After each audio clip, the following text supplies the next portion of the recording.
आपका स्वागत है, अभिनंदन है। मन की बात देश और देशवासियों की उपलब्धियों को सामने लाने का एक मजबूत प्लेटफॉर्म है। देश ने ऐसी ही उपलब्धि अभी दिल्ली में हुई ग्लोबल एआई इम्पैक्ट समिट के दौरान देखी।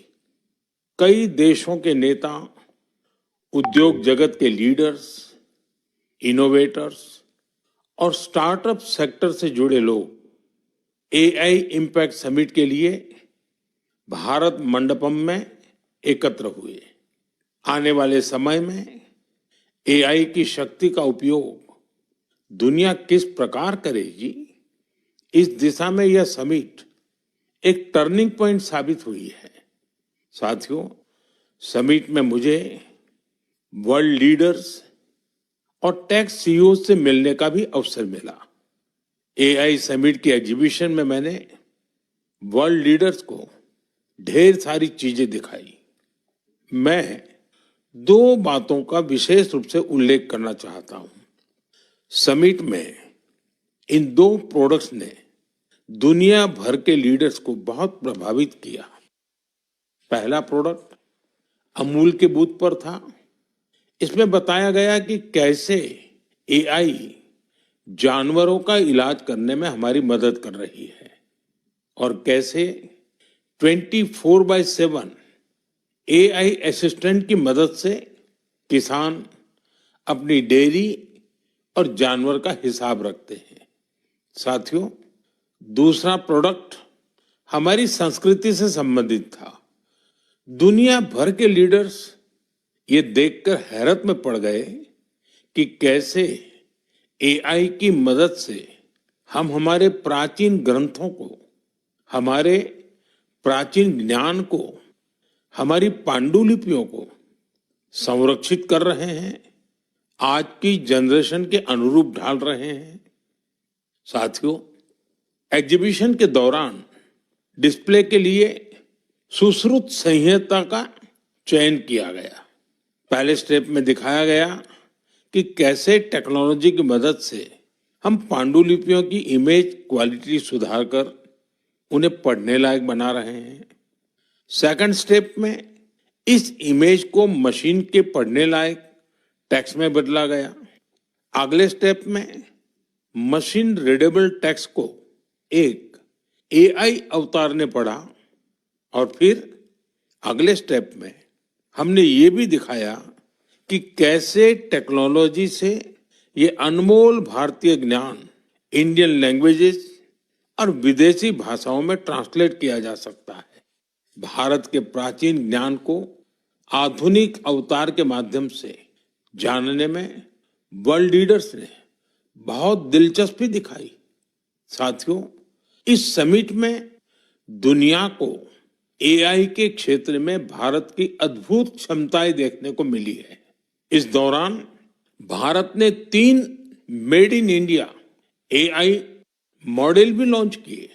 ये अपने आप में अब तक की सबसे बड़ी एआई समिट रही है। इस समिट को लेकर युवाओं का जोश और उत्साह देखते ही बन रहा था। मैं सभी देशवासियों को इस समिट की सफलता की बधाई देता हूं। साथियों, मैं अक्सर कहता हूं, जो खेले वो खिले। खेल हमें जोड़ता भी है। आजकल आप T20 वर्ल्ड कप के मैच देख रहे होंगे और मुझे पक्का विश्वास है कि मैच देखते हुए कई बार आंखें किसी खास खिलाड़ी पर टिक जाती होंगी। जर्सी किसी और देश की होती है, लेकिन नाम सुनकर लगता है कि अरे, ये तो अपने देश का है। तब दिल के किसी कोने में एक हल्की सी खुशी आती है, क्योंकि वो खिलाड़ी भारतीय मूल का होता है और वो उस देश के लिए खेल रहा होता है जहां उसका परिवार बस गया है। वे अपने अपने देशों की जर्सी पहनकर मैदान में उतरते हैं, पूरे मन से उस देश का प्रतिनिधित्व करते हैं कनाडा की टीम में सबसे ज्यादा भारतीय मूल के खिलाड़ी हैं। टीम के कप्तान दिलप्रीत बाजवा का जन्म पंजाब के गुरदासपुर में हुआ था। नवनीत धालीवाल चंडीगढ़ के हैं। इस लिस्ट में हर्ष ठाकर, श्रेयस मोवा जैसे कई नाम हैं जो कनाडा के साथ साथ भारत का भी गौरव बढ़ा रहे हैं। अमेरिका की टीम में कई चेहरे भारत के घरेलू क्रिकेट से निकले हुए हैं। अमेरिकी टीम के कप्तान मोनांग पटेल गुजरात की अंडर 16 और अंडर 18 टीम के लिए भी खेल चुके हैं। मुंबई के सौरभ, हरमीत सिंह, दिल्ली के मिलिंद कुमार, ये सब अमेरिकी टीम के शान है। ओमान की टीम में आज कई चेहरे हैं जो पहले भारत के अलग अलग राज्यों में खेल चुके हैं। जतिंदर सिंह, विनायक शुक्ला, करण, जय, आशीष जैसे खिलाड़ी ओमान क्रिकेट की मजबूत कड़ी है। न्यूजीलैंड, यूएई और इटली की टीमों में भी भारतीय मूल के खिलाड़ी अपनी जगह बना रहे हैं। ऐसे कितने ही भारतीय मूल के खिलाड़ी हैं जो अपने देश का गौरव बढ़ा रहे हैं, वहां के युवाओं के लिए प्रेरणा बन रहे हैं। भारतीयता की यही तो विशेषता है। भारतीय जहां भी जाते हैं अपनी मातृभूमि की जड़ों से जुड़े रहते हैं और अपनी कर्मभूमि यानी जिस देश में रहते हैं उसके विकास में भी सहयोग करते हैं। मेरे प्यारे देशवासियों, किसी भी माता पिता के लिए अपने बच्चे को खोने से बड़ा दुख कुछ और हो ही नहीं सकता। छोटे से बच्चे को खोने का दुख तो और भी गहरा होता है। कुछ ही दिन पहले हमने केरला की एक नन्ही मासूम आलिन शेरिन अब्राहम को खो दिया है। महज 10 महीनों में वो इस दुनिया से चली गई। कल्पना कीजिए, उसके सामने पूरी जिंदगी थी जो अचानक खत्म हो गई। कितने ही सपने और खुशियां अधूरी रह गई। उसके पेरेंट्स जिस पीड़ा से गुजर रहे होंगे उसे शब्दों से व्यक्त नहीं किया जा सकता है। लेकिन इतने गहरे दर्द के बीच भी आलिन के पिता अरुण अब्राहम और मां शेरिन ने एक ऐसा फैसला लिया जिससे हर देशवासी का हृदय उनके प्रति सम्मान से भर गया है। उन्होंने आलिन के अंगदान का फैसला किया। इस एक फैसले से पता चलता है कि उनकी सोच कितनी बड़ी है और व्यक्तित्व कितना विशाल। एक तरफ वे अपनी बच्ची को खोने के शोक में डूबे थे, तो वहीं दूसरों की मदद का भाव भी उनमें भरा था। वे चाहते थे कि किसी भी परिवार को ऐसा दिन देखना न पड़े। आलिन शेरिन अब्राहम आज हमारे बीच नहीं है, लेकिन उसका नाम देश के कम उम्र की ऑर्गन डोनर्स में जुड़ गया है। साथियों, इन दिनों भारत में ऑर्गन डोनेशन को लेकर जागरूकता लगातार बढ़ रही है। इससे उन लोगों की मदद हो रही है जिन्हें इसकी जरूरत है। इसके साथ ही देश में मेडिकल रिसर्च को भी बल मिल रहा है। इस दिशा में कई संस्थाएं और लोग असाधारण कार्य कर रहे हैं। साथियों, केरला की आलिन की तरह ही ऐसे बहुत से लोग हैं जिन्होंने ऑर्गन डोनेशन के जरिए किसी को दूसरा जीवन दिया है। जैसे दिल्ली की लक्ष्मी देवी जी हैं। उन्होंने बीते वर्ष केदारनाथ की यात्रा की। इसके लिए उन्हें 14 किलोमीटर की ट्रैकिंग करनी पड़ी। आपको ये जानकर हैरानी होगी कि उन्होंने यह यात्रा हार्ट ट्रांसप्लांट के बाद की। उनका हार्ट केवल 15% ही काम कर रहा था। ऐसे में उन्हें एक डोनर का हार्ट मिला जिसकी मृत्यु हो गई थी। इसके बाद तो उनका जीवन ही बदल गया। पश्चिम बंगाल के गौरांग बनर्जी 2 बार नाथुला गए हैं। ये समुद्र तल से 14,000 फीट की ऊंचाई पर है और खास बात यह है कि उन्होंने यह उपलब्धि लंग ट्रांसप्लांट के बाद हासिल की।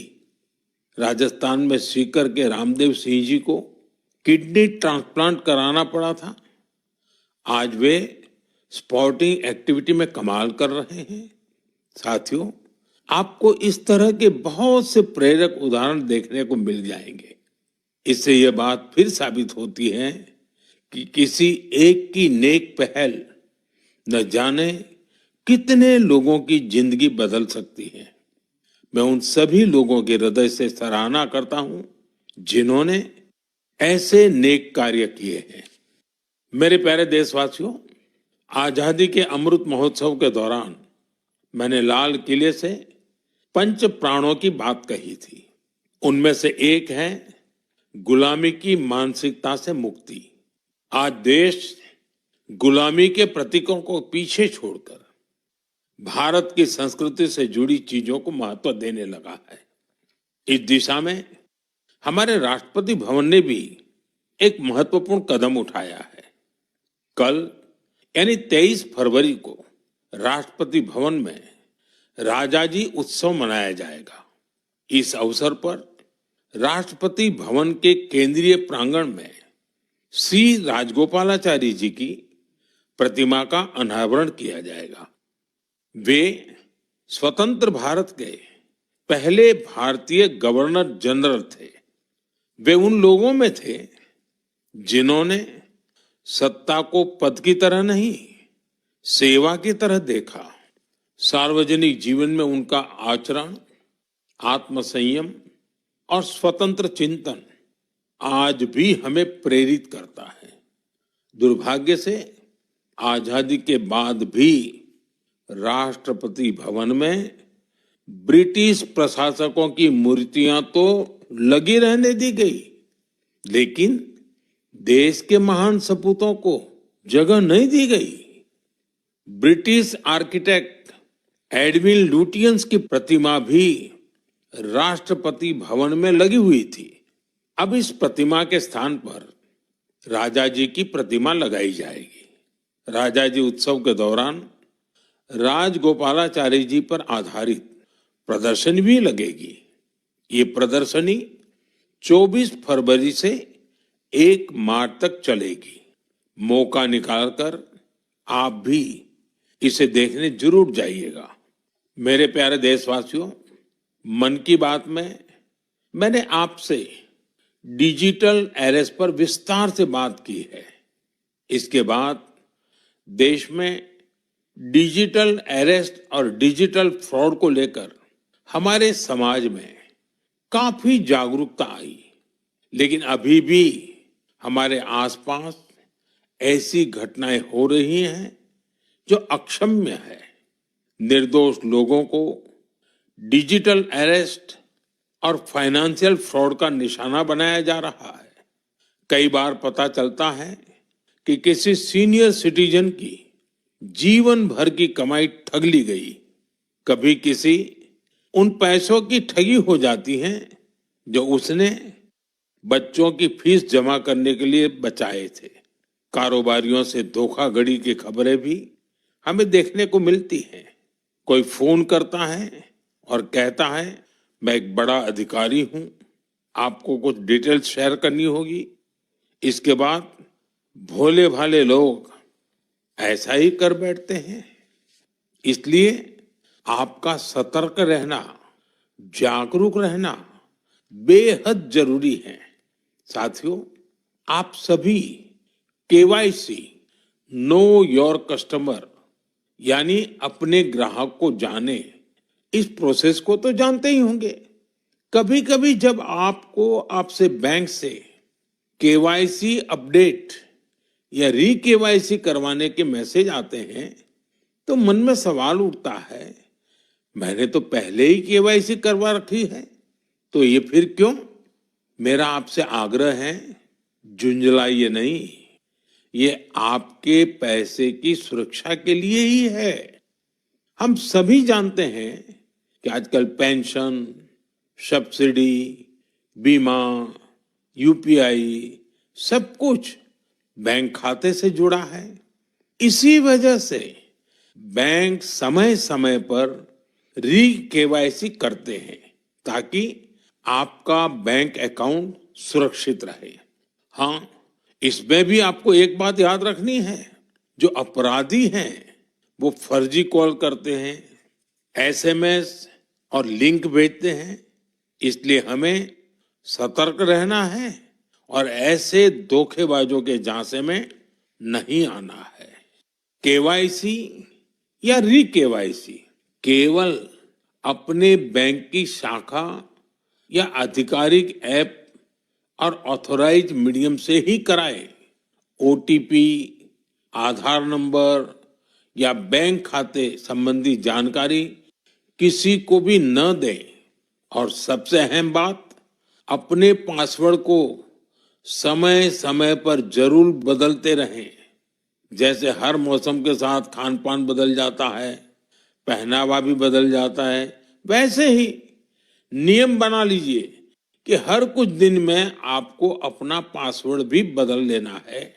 साथियों, हाल ही में भारतीय रिजर्व बैंक ने इन्हीं विषयों पर वित्तीय साक्षरता सप्ताह का आयोजन किया था।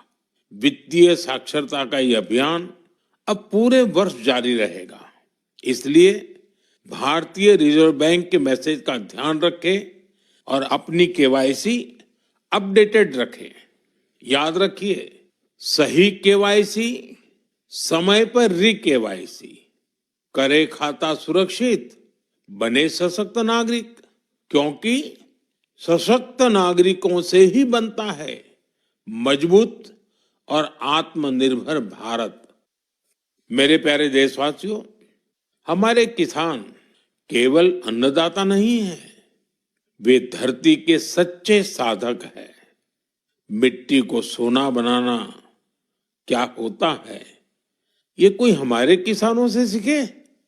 और हमारा आज का किसान तो परंपरा और टेक्नोलॉजी दोनों को साथ लेकर चल रहा है। और मुझे ये देखकर खुशी होती है कि हमारे किसान अब सिर्फ उत्पादन नहीं, बल्कि गुणवत्ता, वैल्यू एडिशन और नए बाजारों पर भी ध्यान दे रहे हैं। ओडिशा में हिरोत पटेल नाम के एक युवा किसान से जुड़ी जानकारी वाकई बहुत प्रेरक है। करीब 8 साल पहले तक वे अपने पिता शिवशंकर पटेल के साथ पारंपरिक ढंग से धान की खेती करते थे, लेकिन उन्होंने खेती को नए नजरिए से देखना शुरू किया। अपने खेत के तालाब के ऊपर उन्होंने मजबूत जालीदार ढांचा बनाया, उस पर बेल वाली सब्जियां उगाई, तालाब के चारों ओर केले, अमरूद और नारियल लगाए और तालाब में मछली पालन भी शुरू किया। यानी एक ही जगह पारंपरिक खेती भी हो रही है, सब्जी भी, फल भी, मछली भी। इससे जमीन का बेहतर उपयोग हुआ, पानी की बचत हुई और अतिरिक्त आमदनी भी मिली। आज दूर दूर से किसान उनका मॉडल देखने आते हैं। साथियों, केरला के त्रिशूर जिले में एक गांव ऐसा है जहां एक ही खेत में 570 तरह की धान की किस्में लगाई जाती हैं। इसमें स्थानीय किस्में भी हैं, हर्बल किस्में भी हैं और दूसरे राज्यों से लाई गई प्रजातियां भी हैं। ये केवल खेती नहीं, बीजों की विरासत को बचाने का महाअभियान है। हमारे किसानों की मेहनत का असर आंकड़ों में भी दिख रहा है। भारत आज दुनिया का सबसे बड़ा चावल उत्पादक देश बन चुका है। 15 करोड़ टन से अधिक चावल का उत्पादन ये छोटी उपलब्धि नहीं है। हम अपनी जरूरतें पूरी कर रहे हैं और दुनिया की फूड बास्केट में योगदान भी दे रहे हैं। साथियों, अब तो कृषि उत्पाद हवाई मार्ग से भी ज्यादा आसानी से विदेश पहुंच रहे हैं। कर्नाटका के नंजनगुड केले, मैसूरू पान के पत्ते और इंडी नींबू को मालदीव भेजा गया। ये उत्पाद अपने स्वाद और गुणवत्ता के लिए जाने जाते हैं और इन्हें जीआई टैग भी मिला है। आज का किसान क्वालिटी भी चाहता है, क्वांटिटी भी बढ़ा रहा है और अपनी पहचान भी बना रहा है। मेरे प्यारे देशवासियों, पिछले वर्ष इसी समय महाकुंभ की अद्भुत तस्वीरें आपको जरूर याद होगी। संगम के तट पर उमड़ता जनसागर, आस्था का अथाह प्रवाह और स्नान के उस पावन क्षण में जैसे भारत अपनी सनातन चेतना से साक्षात्कार कर रहा था। साथियों, महाकुंभ की वही धारा, वही माघ का महीना, वही श्रद्धा का स्वर जब उत्तर से दक्षिण की ओर बढ़ता है तो एक नई पहचान ले लेता है। साथियों, केरला की धरती पर भारत पूजा नदी के किनारे तिरुनावाया में सदियों पुरानी एक परंपरा रही है, मामंगम। इसे कई लोग महामाघ महोत्सव या केरला कुंभ भी कहते हैं।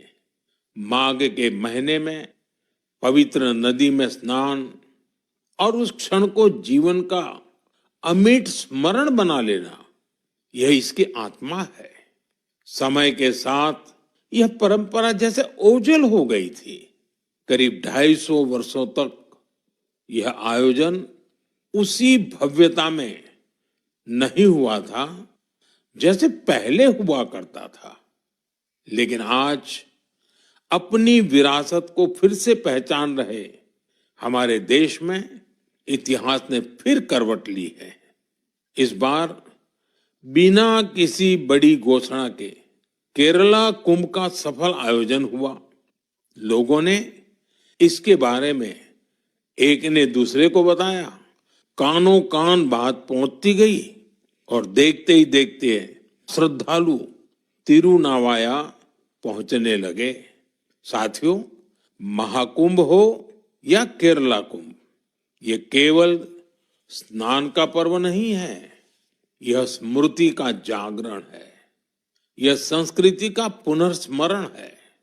उत्तर से दक्षिण तक नदियां भले अलग हो, किनारे भले अलग हो, पर आस्था की धारा एक ही है, यही भारत है।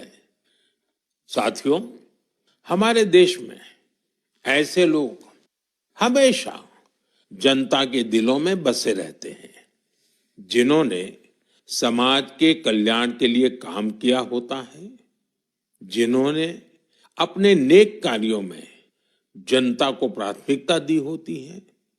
अम्मा जयललिता जी ऐसी ही एक लोकप्रिय लीडर थी। 24 फरवरी उनके जन्मदिन का अवसर होता है। तमिलनाडु के लोगों का उनसे लगाव कितना गहरा था, यह मुझे आज भी राज्य के दौरे में दिखता है। अम्मा जयललिता जी का जिक्र होते ही तमिलनाडु के लोगों के चेहरे खिल उठते हैं। हमारी नारी शक्ति का जुड़ाव तो उनसे और विशेष रहा है। ऐसा इसलिए भी है क्योंकि सरकार में रहते हुए उन्होंने माताओं, बहनों और बेटियों के लिए कई सराहनीय प्रयास किए। राज्य में कानून व्यवस्था को दुरुस्त रखने के लिए भी उन्होंने बहुत ठोस कदम उठाए थे। देशभक्ति की भावना उनमें कूट कूट कर भरी थी। इसके साथ ही भारत की सांस्कृतिक विरासत पर उन्हें बहुत गर्व था। अम्मा जयललिता जी के साथ हुई हर मुलाकात, हर प्रकार की बातचीत मेरे मन में आज भी ताजा है। वे गुजरात में 2002 और 2012 में हुए मेरे 2 शपथ ग्रहण समारोह में भी शामिल हुई थी, जब हम दोनों अपने अपने राज्य में मुख्यमंत्री थे। तब गुड गवर्नेंस जैसे विषयों पर अक्सर हमारे बीच बातचीत होती रहती थी। उनकी सोच बिल्कुल स्पष्ट थी और विचार बेहद सुलझे हुए। यह उनकी एक बड़ी खासियत थी। कई वर्ष पहले उन्होंने पोंगल के पावन अवसर पर मुझे लंच के लिए चेन्नई आमंत्रित किया था। स्नेह से भरा उनका वो भाव मेरे लिए अविस्मरणीय रहेगा। एक बार फिर मैं उन्हें विनम्र श्रद्धांजलि अर्पित करता हूं। जयललिता अवरगड़क येन निनयवांजलिगल समुदाय तीर्क अवर अट्रिय सेवई एंड्रुम निनयविल इरुक्कुम। मेरे प्यारे देशवासियों, अब मैं बात करूंगा अपने प्यारे छोटे होनहार बच्चों से, उन बच्चों से जिनका इस समय एग्जाम चल रहा है। मुझे उम्मीद है आपने इस महीने की शुरुआत में परीक्षा पे चर्चा देखी होगी और आपको उससे कुछ सीखने को भी मिला होगा। लेकिन मैं फिर भी पूछूंगा, पढ़ाई की ज्यादा टेंशन तो नहीं ले रहे ना आप? मेरे प्यारे बच्चों, आप तो एग्जाम वॉरियर है। मुझे विश्वास है आप सभी पूरे मन से इम्तिहान की तैयारियों में लगे होंगे। हाँ, ऐसे समय में मन में थोड़ी शंका आना भी स्वाभाविक है। कभी लगता है सब याद रहेगा या नहीं रहेगा, कभी लगता है समय कम तो नहीं पड़ जाएगा ना। ये भाव हर पीढ़ी के बच्चों ने महसूस किए हैं। आप अकेले नहीं हैं। आप याद रखिए, आपका मूल्य आपकी मार्कशीट से तय नहीं होता। इसलिए खुद पर भरोसा रखिए। जो पढ़ा है उसे पूरे मन से लिखिए और जो नहीं आया उस एक सवाल को अपने मन पर हावी मत होने दीजिए। और एक बात, अपने माता पिता और शिक्षकों से बात करते रहिए। वे आपके नंबरों से नहीं, आपके प्रयास से आपकी पहचान करते हैं। वो आपकी मेहनत से खुश रहते हैं। मुझे पूरा भरोसा है कि आप परीक्षा में भी सफल होंगे और अपने जीवन में भी सफलता की नई ऊंचाई प्राप्त करेंगे। साथियों, इन दिनों रमजान चल रहा है। मैं इस पवित्र महीने के लिए सभी को शुभकामनाएं देता हूं। कुछ ही दिनों बाद होली का पर्व भी आ रहा है, यानी रंग, गुलाल और हंसी खुशी से भरा समय दस्तक देने वाला है। आप सभी अपने परिवार और अपनों के साथ खुशी के साथ सारे त्योहार मनाएं। और हाँ, कुछ मंत्र हमेशा याद रखें, जैसे वोकल फॉर लोकल। हमारे होली के त्योहारों में या अन्य कोई भी त्योहार में अनेक ऐसे साजो सामान घुस गए हैं जो विदेशी हैं। इन्हें त्योहारों से दूर रखिए, होली से भी दूर रखिए, स्वदेशी अपनाइए। जब आप स्वदेशी खरीदते हैं तो देश को आत्मनिर्भर बनाने के अभियान में भी मदद करते हैं। साथियों, मुझे हर महीने मन की बात के लिए आपके ढेरों सुझाव मिलते हैं। आपके भेजे गए संदेशों से हमें देश के कोने कोने में छिपी अद्भुत प्रतिभाओं के बारे में पता चलता है। निजी स्वार्थ से उठकर समाज के लिए कुछ करने की अनेक प्रेरणादायी गाथाएं आपके माध्यम से देश भर के लोगों तक पहुंची हैं। आप ऐसे ही अपने प्रयास जारी रखें। मुझे आपके संदेशों का इंतजार रहेगा। मैं एक बार फिर आपको और आपके परिवार को आने वाले त्योहारों की अनेक अनेक शुभकामनाएं देता हूं। बहुत बहुत धन्यवाद। नमस्कार।